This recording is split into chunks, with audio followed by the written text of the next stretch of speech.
Canada-U.S Trade Minister Dominic LeBlanc is heading to Washington tomorrow. We have confirmation he will be meeting with his American counterpart, Jamieson Greer. It's a quick visit. LeBlanc will be heading home the same day. But in many eyes, any meeting is progress. It comes at a critical deadline. Greer must tell Congress today what the Trump administration is planning for CUSMA. That's something Canada and Mexico are mighty curious about too. The CBC's Karina Roman is on the story. She joins us live from our Ottawa bureau. So now we have it. It's official. So first of all, that Dominic LeBlanc is going to Washington tomorrow. So what does Greer have to disclose to Congress? Well, essentially whether the U.S. wants to extend CUSMA as is or pursue changes. I mean, technically, he could say, well, actually, we want to withdraw from CUSMA, but that is very unlikely. Instead, we're likely to hear more about the changes that they want to see, which we kind of all know very well what those are, because Greer has published the list of things that the U.S. sees as irritants with Canada and Mexico. And he's repeatedly expressed that his desire is to bilaterally negotiate side agreements and sort of tack them on to CUSMA as opposed to renegotiating CUSMA, which is not actually what's on the table anyway in terms of renegotiations. It is a review, not a negotiation. Now, a glimpse of what sort of that side agreement could look like, for example, is that we have reports surfacing that the Trump administration has demanded of Mexico that the requirement for the level of regional content in North American-built cars and trucks should be raised to 82% from 75% in order to be tariff-free. Also, right now, there's a requirement for 40% of core parts to be come from what's known as a high-wage CUSMA partner. That's basically Canada and the U.S. and not Mexico. And it sounds like the U.S. wants to not only raise that to 50%, but make that solely from the U.S. and cut Canada out of that altogether. So if true, and we should say CBC has not verified this independently, it would be a very challenging situation for both Canada and Mexico. And it's been hard to meet the current percentages, never mind these ones that the U.S. is now reportedly asking for. These reports are coming out of the talks between the U.S. and Mexico, and much has been made about that they are at the table together when Canada and the U.S. are not. And Greer touched on that last week in a sit-down conversation with the Council on Foreign Relations. Have a listen. Two countries in the world retaliate against us, People's Republic of China and Canada. So they're just in a different spot. And it's hard to see necessarily where that ends. I will say, we have trade in energy and minerals and other things, fertilizers between the U.S. and Canada that really has not been affected. It's been untouched. That's gone without any trouble. I think those are areas of, common economic benefit. I think when it comes to, some of these manufactured goods, we have a different view.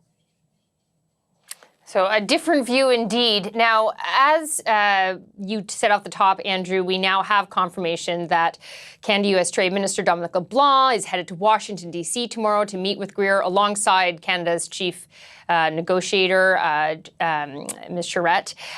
We'll have to see, of course, whether that actually kickstarts formal talks or is just something that we're paying a lot of attention to, but doesn't actually produce a lot. It's a wait-and-see kind of situation. It's a wait-and-see. We heard the leader of the opposition, the Conservative leader, Pierre Poilievre, says he goes down there to socialize. He just said, that there's not really much accomplished. It's not an overnight. It's just a one day. What is Canada pushing to change in the agreement? Well, the Prime Minister and Dominic LeBlanc have repeatedly said that this is not a one-way negotiation, that it's not Canada sitting here waiting for the U.S. to give a list of their demands, that Canada has its own list of demands too. But we don't have the same disclosure requirements here that they have in the U.S., so we don't really have a list that's been published. We only have hints and I guess you could say educated speculation. In fact, Conservative leader Pierre Poilievre also said today that he's the only one that's published a plan on how to get a tariff-free deal and what he would do to get to that point. And he says nobody knows where the Prime Minister stands because there has been no published list from Canada, and that the fact that Canada has yet to start formal talks with the U.S., not a good sign. Have a listen. Where is Mark Carney on trade with the U.S.? Nobody knows. One day he says he wants a full and complete rupture with the United States. The next day he says he wants to make America, in his words, great again. So which is it? He says one day that he thinks integration has made us subservient, and then another, he says he wants more integration. Mark Carney's been hiding from the negotiating table for the last 6 months while the Mexicans have been eating our lunch. As Mr. Carney likes to say, if you're not at the table, you're on the menu. Now, there are some credible reports that the talks between the U.S. and Mexico aren't as rosy or progressing as well as the U.S. portrays them.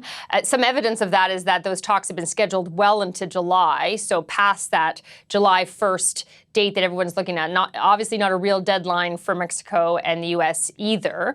Brian Clow was the Deputy Chief of Staff to Prime Minister Justin Trudeau and Trudeau's lead on Canada-U.S. relations during Trump's first term as president. And he says talks were tough then. It's only more challenging now because of how entrenched the Trump administration has made this current tariff policy so much of its focus. Have a listen. It's not that Canada hasn't been willing to come to the table and offer some proposals. We heard Mark Carney say that last week, that Canada's put some proposals on the table. On the U.S. side, they're asking for a series of concessions on a number of difficult issues for Canada. And at the same time, they're signaling quite clearly they're not really willing to pull off the tariffs they put in place on steel, aluminum, lumber, auto sector. So until we see a little more give from the American side, my worry is this stalemate will continue. And Andrew, it continues to be really difficult to tell what part of the Trump administration's public stances, leaks, claims, everything we're hearing or sort of not hearing from that side, what is really a divide and conquer strategy in terms of Mexico and Canada, what might be simply an opening negotiation position, what is real. It's very difficult to tell. So yes, LeBlanc is in Washington tomorrow. Perhaps that is progress, even if it's incremental, perhaps not. And again, we really don't know, and that's why we keep an eye on it every day, because you never know when something might actually develop. You sure don't. All right, Karina, thank you. CBC's Karina Roman live in Ottawa.